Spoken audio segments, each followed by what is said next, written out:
Bien, hermanos, Biblias abiertas en Apocalipsis 2. Bueno, tal vez fui yo el que me equivoqué dando la cita a los hermanos. Que Jorge dijo es Apocalipsis 2, 1 al 17.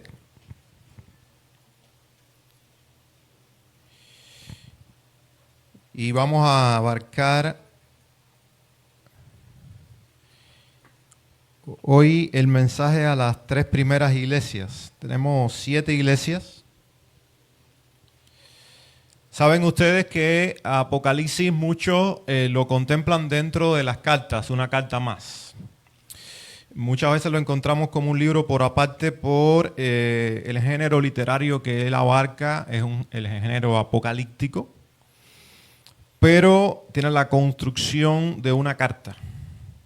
Así que si alguien les dice a ustedes que Apocalipsis es una carta, no está errado. Bien, el título es Cristo llama a su iglesia a la fidelidad. Y tengan ahí sus Biblias abiertas en el capítulo 2 de Apocalipsis y vamos a estar viendo el mensaje a la iglesia de Éfeso, a la iglesia de Esmirna y a la iglesia de Pérgamo. No lo vamos a hacer de manera exhaustiva porque sería demasiado tiempo, pero sí nos vamos a acercar para sacar algunas lecciones para la iglesia actual, esta iglesia y para la iglesia actual en general. Recuerden que son iglesias de la región del Asia Menor, en el contexto de finales del primer siglo del cristianismo, y son mensajes dirigidos a esas iglesias que enfrentaban situaciones reales, eran iglesias locales como esta iglesia, pero también vimos que por cuanto son 7 iglesias a las cuales Dios escoge para enviar este mensaje y por otros aspectos del lenguaje que encontramos ahí de los énfasis, podemos decir sin temor a equivocarnos que es un mensaje para la iglesia también de todos los tiempos. Así que la iglesia de todos los tiempos está representada en estos mensajes que van dirigidos a estas 7 iglesias. Por lo tanto, no solamente es un mensaje para aquellas iglesias, es un mensaje para toda iglesia, en todo lugar, en todo momento.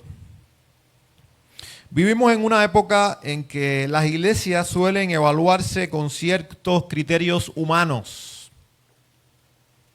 Cantidad de asistentes. Muchas veces nos encontramos y preguntamos a qué iglesia asiste y cuántas personas asisten. Es una manera de nosotros evaluar, ¿verdad?, la iglesia. Crecimiento numérico, cómo está creciendo, cuánto está creciendo la iglesia. Influencia social, en qué medida esa iglesia tiene un impacto en la sociedad. Programas exitosos, tales así que muchas veces nosotros evaluamos tiempos como estos en base a nuestra perspectiva, nuestros estereotipos. ¿Cómo estuvo el culto? Estuvo bien. ¿Cómo estuvo el culto? Muy bonito, porque es nuestra apreciación. Si estaba lleno el templo, si no estaba lleno, si la alabanza me gustó más, si me gustó menos, si el predicador, lo que predicó, me vino como anillo al dedo o no, o si era lo que yo estaba esperando o no, porque al final nosotros venimos con todas esas expectativas y en base a eso hacemos nuestras evaluaciones. Recursos económicos, cuán, diríamos, holgada es la iglesia desde el punto de vista económico y cuántas cosas puede hacer, el confort del lugar donde nos reunimos. Sé que ahora todos quisieran que hubiese una consola ahí de aire acondicionado, ¿verdad? Y puede tener un mejor clima. Pero ¿cómo evalúa Cristo a su iglesia? Eso es lo más importante. No es cómo nosotros evaluamos la iglesia en base a nuestros estándares, a nuestros criterios, sino cómo Cristo evalúa a su iglesia. Esa es una pregunta importante. Apocalipsis 2 y 3, hoy nos vamos a centrar solamente en Apocalipsis 2 o parte del capítulo 2. Capítulo 2 y 3 de Apocalipsis nos recuerda que la opinión más importante sobre una iglesia no es la del pastor, ni siquiera es la de la propia congregación, no es la de la sociedad, es la opinión de Cristo. Cristo es el que define a la iglesia. Y el criterio de Cristo hacia la iglesia, hacia su iglesia, es el que nos debe interesar a nosotros, más que cualquier otro criterio. El Señor resucitado camina en medio de los candeleros. Apocalipsis 1:13, ya lo vimos. Él conoce perfectamente la condición espiritual de su pueblo. Y ahí ya tenemos un simbolismo. Él camina en medio de los 7 candeleros. Él camina en medio de su iglesia.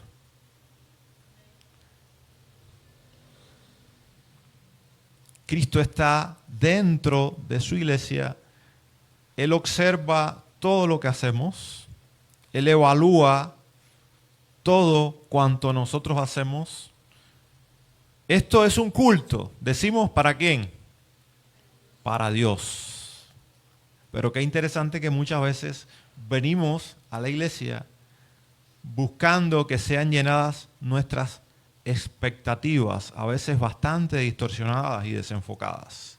Si la alabanza que se cantó es la de mi agrado, si el estilo del predicador es el de mi agrado, si la estructura de la iglesia es la de mi agrado, pero preguntémonos primero si es del agrado de Dios.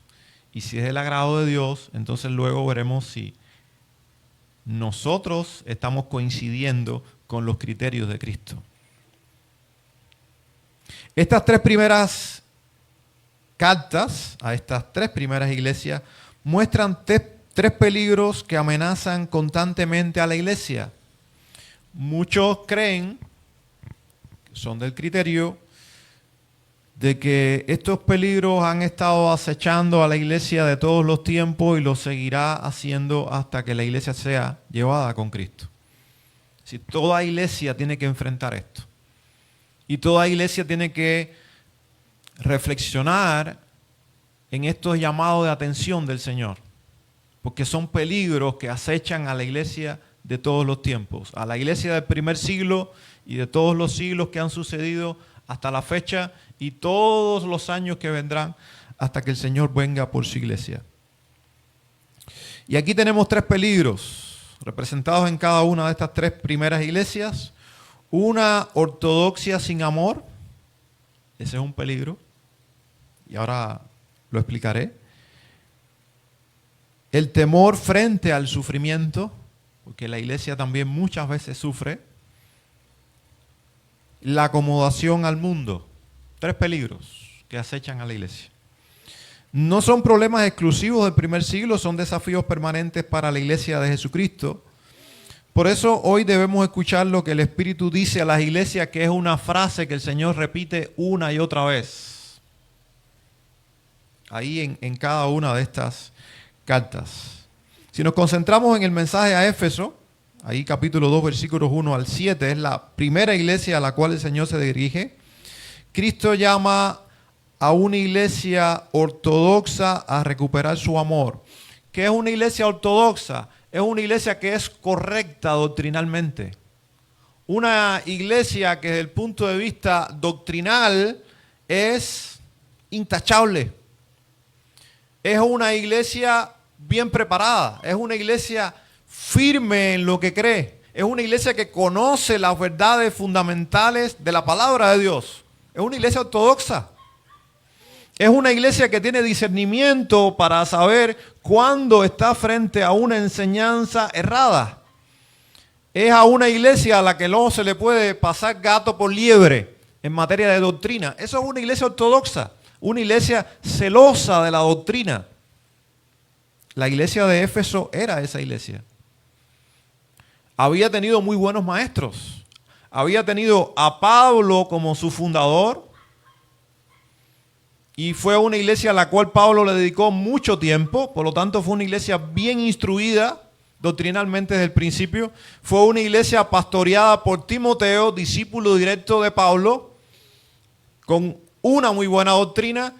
Y fue una iglesia que posiblemente también, a finales ya del primer siglo, fue pastoreada posiblemente por el apóstol Juan. Entonces, fue una iglesia privilegiada. Por eso la vamos a encontrar, que es una iglesia de la cual se habla mucho en la Escritura. Hay otra carta dirigida a esta iglesia, la carta a la iglesia de Éfeso, y es una iglesia prominente, que además estaba en una ciudad prominente. Éfeso era una ciudad muy importante de la época, un centro comercial muy sobresaliente, también un centro religioso importante para la época, sede del culto a la diosa Artemisa, y posteriormente también se convirtió en un centro importante del culto imperial, cuando ya el emperador romano comienza a esperar y recibir adoración. Y el emperador romano se convierte en el Kyrios, en el Señor.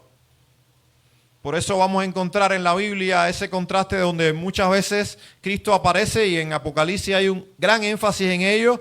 El Kyrios, que es el término griego, el Kyrios no es el César.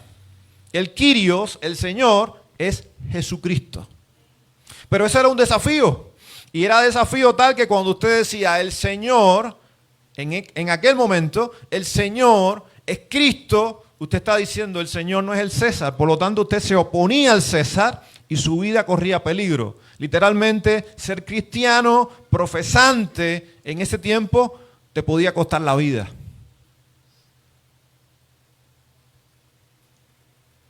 La iglesia había sido profundamente influida por el ministerio de grandes hombres de Dios, ya les mencioné, al menos Pablo, Timoteo y Juan.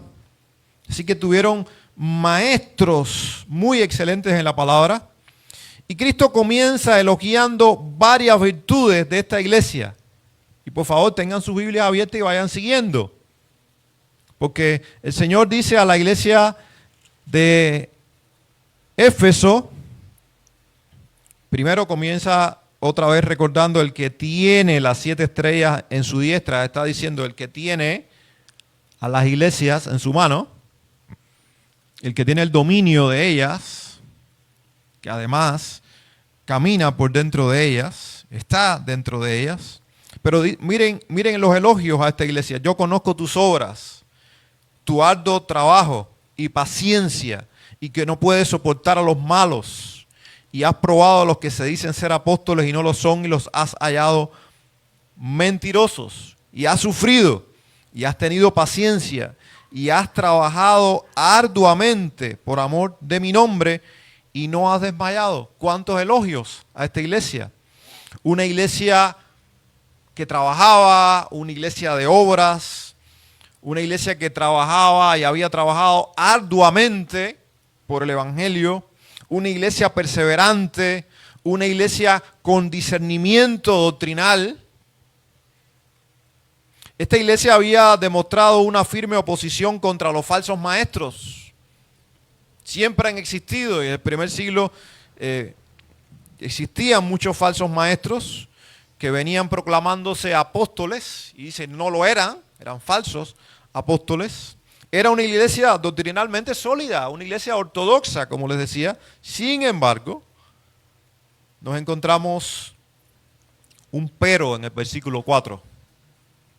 Había un problema serio para con la iglesia de Éfeso, finales del primer siglo.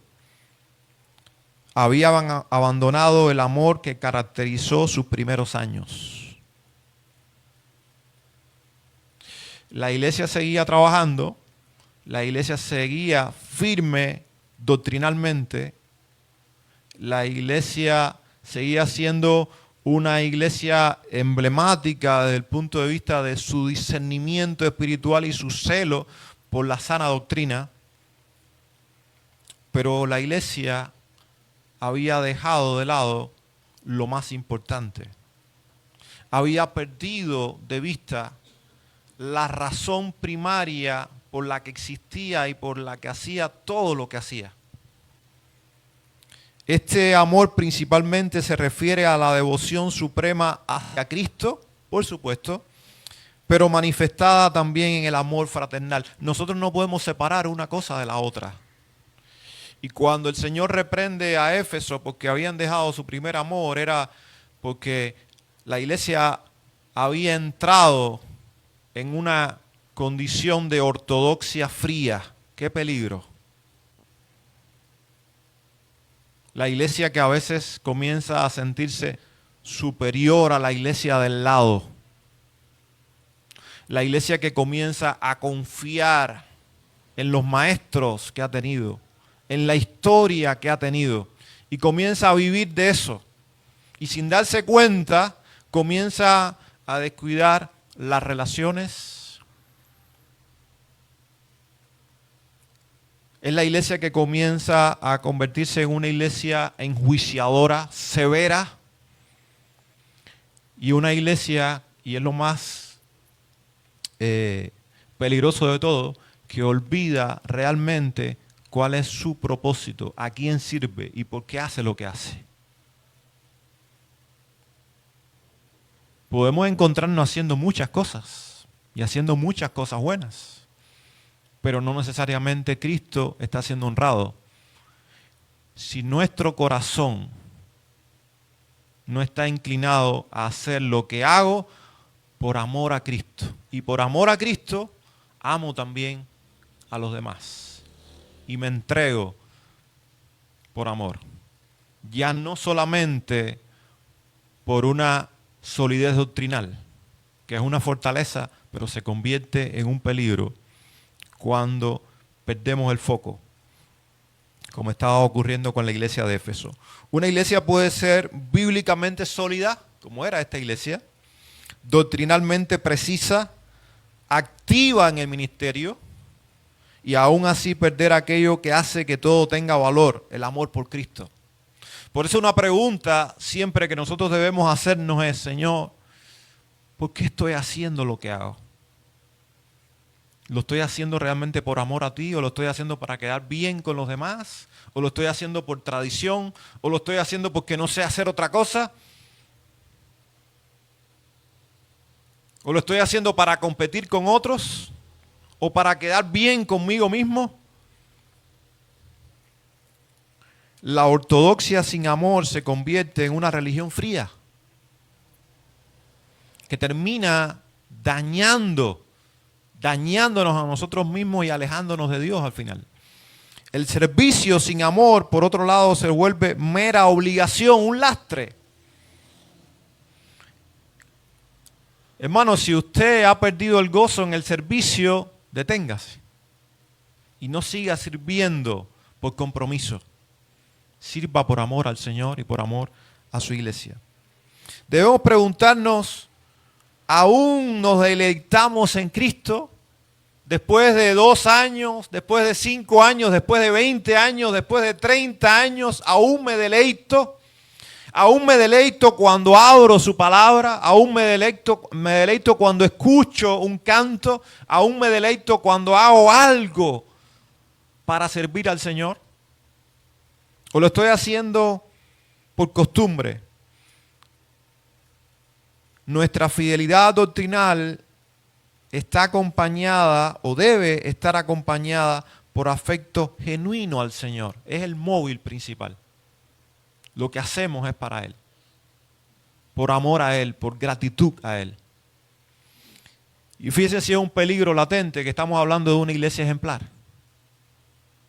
Estamos hablando de una iglesia protagonista en el Nuevo Testamento. Estamos hablando de una iglesia que amamos. Yo amo la iglesia de Éfeso. Yo amo la carta a los Efesios. De hecho, cuando leemos la carta a los Efesios, aproximadamente 30 años antes de esta advertencia, era una iglesia que destacaba por el amor fraternal. 30 años después ya no era igual. Tampoco basta con mirar al pasado y decir, ¡qué iglesia tan hermosa! Sí, pero ¿y ahora al presente? Y entonces Jesús termina con esta advertencia. Recuerda, por tanto, de dónde has caído. Es decir, reflexiona, detente, arrepiéntete, cambia el rumbo, es lo que significa. Da un giro y haz las primeras obras. Y termina con una advertencia muy severa. Y dice, si no lo haces, vendré a ti y quitaré tu candelero. No está diciendo que va a quitar la salvación, pero está diciendo que la iglesia podía desaparecer. Porque cuando una iglesia no honra a Dios, cuando una iglesia se congrega en torno a sí misma o a sus propias expectativas y no alrededor del Señor y para su gloria, el Señor la puede dispersar. Como ha sucedido y como tristemente sucedió con esta iglesia siglos después.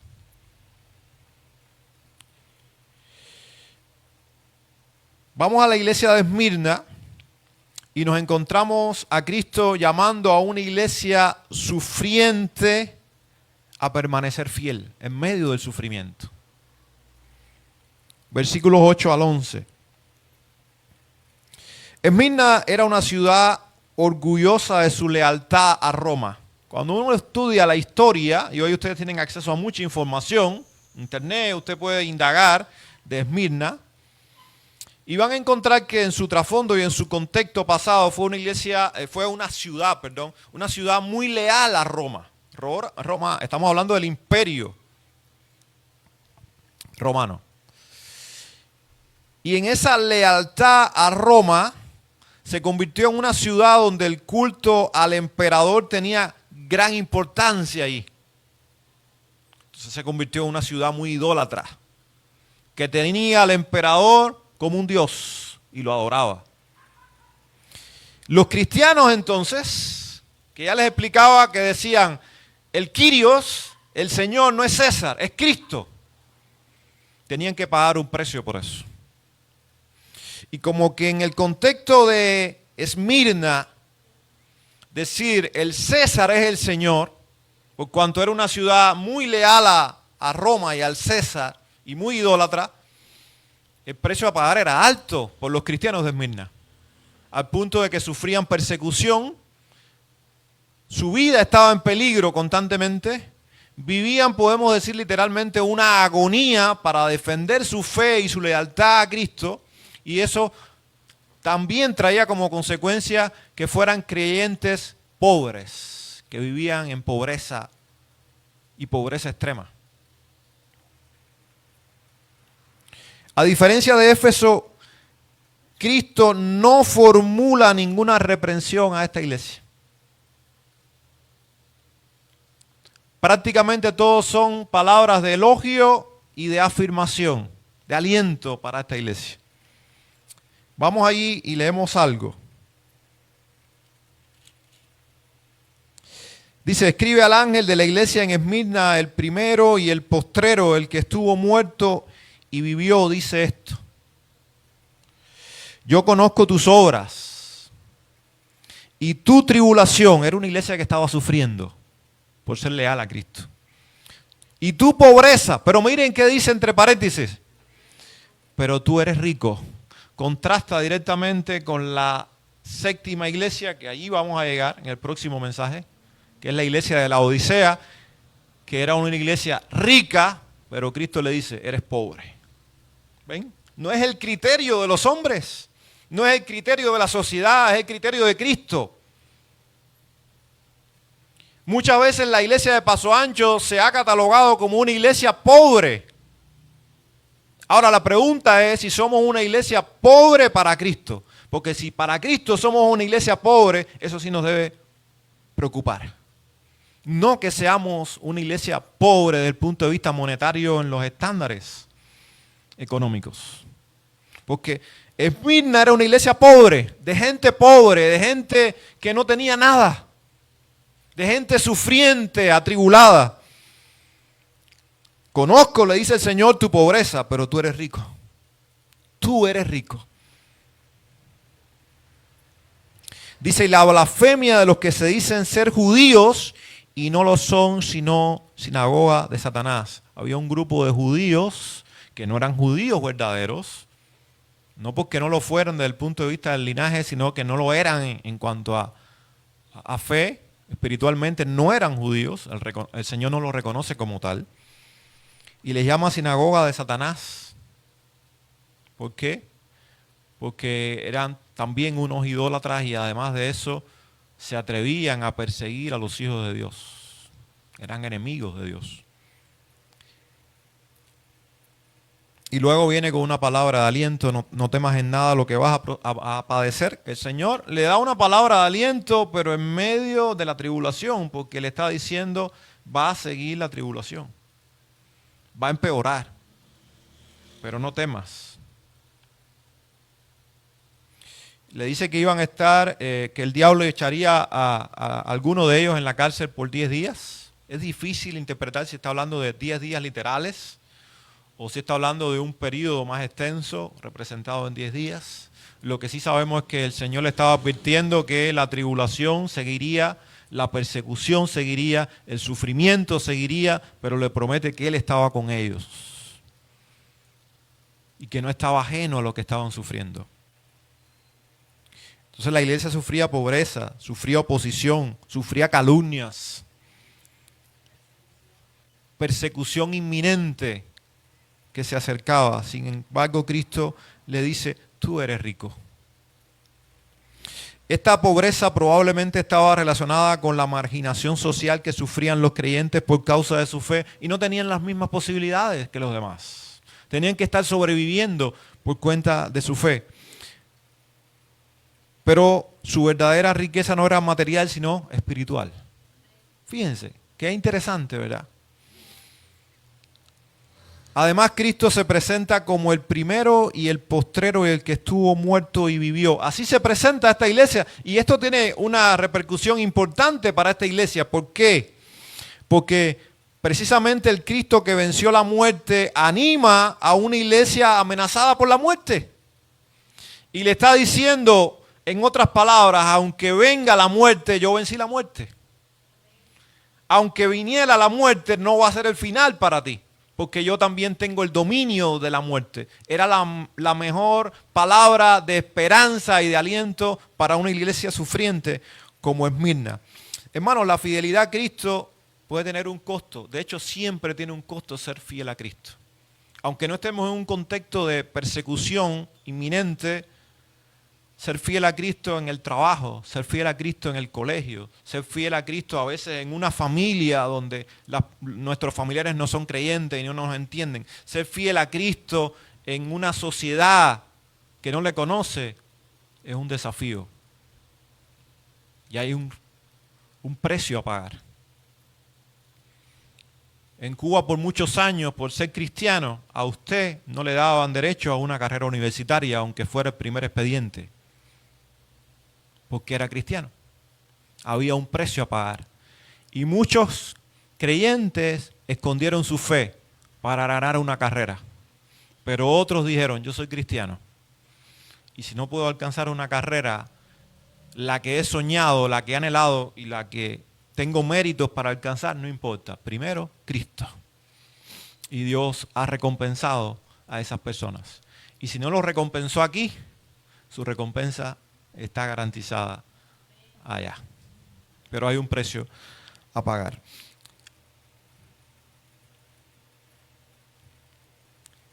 Podemos experimentar rechazo, podemos experimentar burlas, podemos experimentar pérdidas de oportunidades, podemos experimentar incomprensión.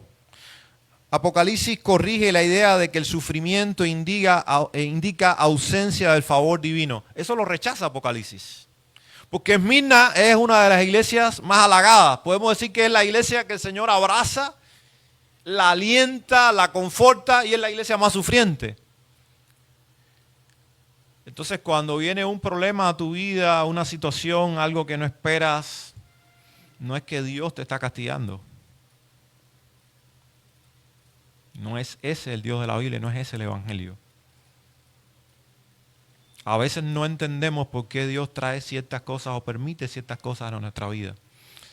Sencillamente se limita a decirnos, te sigo amando, sigo caminando contigo, sigo siendo tu Dios. La iglesia más elogiada de estas tres es precisamente la que está sufriendo. La que más está sufriendo es la más elogiada. Entonces no está olvidada por el Señor. La comodidad no siempre es señal de salud espiritual y aquí está la otra cara de la moneda. A veces pensamos que porque me va bien el trabajo, porque económicamente todo está bien, pues el Señor nos está sonriendo. Y puede ser que nosotros le estemos dando la espalda a Dios. Entonces, no es que me va mal, el Señor no me bendice. No es que me va bien y el Señor me bendice. No siempre es así. A veces nos va bien y estamos muy lejos de Dios. A veces nos va mal y el Señor está muy cerca de nosotros. La comodidad no siempre es señal de salud espiritual. ¿Qué le dice el Señor a esta iglesia? No temas. No temas. La respuesta cristiana al sufrimiento es la perseverancia confiada. Señor, no entiendo. Señor, no desearía esto, pero sé que estás conmigo. Has prometido estar conmigo y estás conmigo. Cristo no promete evitar toda prueba, promete sostener a los suyos hasta el final. ¿No fue esa su promesa?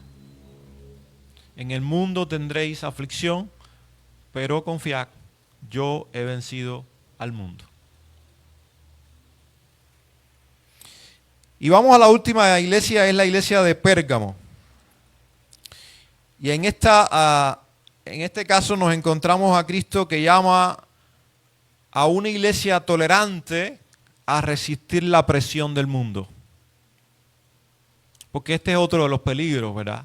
El mundo presiona y presiona y presiona. Y la iglesia está llamada a mantenerse firme ante la presión del mundo. Versículos 12 al 17 es la iglesia de Pérgamo. Pérgamo era un importante centro religioso también y político. Ahí existía una fuerte presencia del culto imperial también. Eran muy leales. Entonces otra vez, la presión era alta para los creyentes. Cristo incluso describe el lugar como donde está el trono de Satanás. Imagínense. Imagínense una iglesia que existe en un lugar donde dice Cristo que está el trono de Satanás. Imagínense la lucha. ¿Por qué dice Cristo que ahí estaba el trono de Satanás? Porque era una ciudad tan leal al imperio y tan idólatra del imperio que Cristo lo describe como un centro idolátrico donde operaba Satanás y sus huestes de una manera severa, prominente. La iglesia había permanecido firme incluso durante el martirio de Antipas. No sabemos quién es Antipas, pero lo que sí sabemos es que fue alguien que al parecer era un referente para esta iglesia, posiblemente un líder de esta iglesia, que murió por cuenta de su fe. Ya nos percatamos que la presión, la guerra que había para con esta iglesia era grande. Leemos ahí algunos versículos.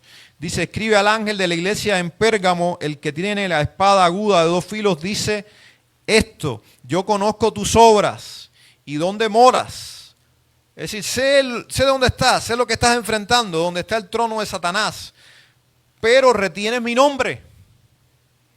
Y no has negado mi fe, ni aun en los días en que Antipas, mi testigo fiel, fue muerto entre vosotros donde mora Satanás. Y otra vez enfatiza. ¿Qué está diciendo el Señor? Sé que te has permanecido firme cuando la situación se ha puesto. Imagínense que ahora sea un riesgo reunirnos en este lugar, como decía Jorge. Que sea un riesgo. Que nosotros tengamos que venir a este lugar desafiando a autoridades, que nos puede costar la vida, y que de pronto a uno de nuestros líderes le quiten la vida por desafiarle. La pregunta es, ¿seguiríamos nosotros desafiando a las autoridades para ser fieles a Cristo? ¿O nos esconderíamos? Y esta iglesia estaba enfrentando eso. Y aún permanecía fiel. Ahora el versículo 14, pero tengo unas pocas cosas contra ti, que tienes ahí a los que retienen la doctrina de Balaam, que enseñaba a Balac a poner tropiezo ante los hijos de Israel, a comer de cosas sacrificadas a los ídolos y a cometer fornicación. tendrían que ir a el libro de Números, sobre todo capítulo 24, para que lean la historia de este Balaam, que fue un profeta traidor, que se dejó seducir por dinero, se convirtió en un mercader del evangelio y aparece como una figura representativa de un enemigo de la fe. Y lo que estaba pasando con Pérgamo es que, al parecer, dentro de la iglesia habían tenido concepciones con comportamientos indignos, ilícitos, tal vez idolátricos y tal vez también apuntando al libertinaje. Porque dice a comer cosas sacrificadas a los ídolos y a cometer fornicación. Había también un libertinaje desde el punto de vista sexual de algunos dentro de la iglesia. Y dice el 15, y también tienes a los que retienen la doctrina de los nicolaitas, la que yo aborrezco. No sabemos a ciencia cierta quiénes eran los nicolaitas, pero hay algunas versiones de que es un grupo que es fundado por uno de los 7 diáconos.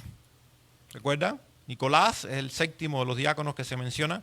Y hay una referencia extrabíblica que dice que este Nicolás se desvió, se convirtió en un libertino y arrastró a muchos juntamente con él. No sabemos si fue él, si fue otro, pero este grupo nicolaita era un grupo enemigo de Dios, era un grupo inclinado al libertinaje y estaba teniendo un impacto negativo en esta iglesia de Pérgamo. Algunos promovían enseñanzas semejantes a la de Balaam, posiblemente la participación en banquetes idolátricos, como leímos, acomodación cultural, concepciones morales. El problema central era el intento de armonizar la fidelidad cristiana con la participación en un ambiente profundamente pagano. Y esto es algo que va a estar siempre tocando a las puertas de la iglesia. Que el mundo entre de puertas hacia adentro. Cuando hablamos del mundo no es que entren las personas del mundo, porque para eso existe la iglesia, para que la gente del mundo le conozca, como nosotros también. El punto acá es que las costumbres, las ideologías del mundo penetren a la iglesia y comiencen a mezclarse con la iglesia. Era uno de los peligros que enfrentaba la iglesia de Pérgamo. La iglesia actual enfrenta presiones semejantes, no siempre mediante persecución abierta, pero muchas veces mediante seducción. La cultura nos invita constantemente a redefinir la verdad. ¿Qué es verdad? Es muy peligroso que aquí haya alguien hoy que relativice la verdad. Esa es tu verdad, esa es mi verdad. Ese es uno de los peligros de esta cultura. Todo es relativo. Es tu criterio, es mi criterio. Esa es la cultura imperante.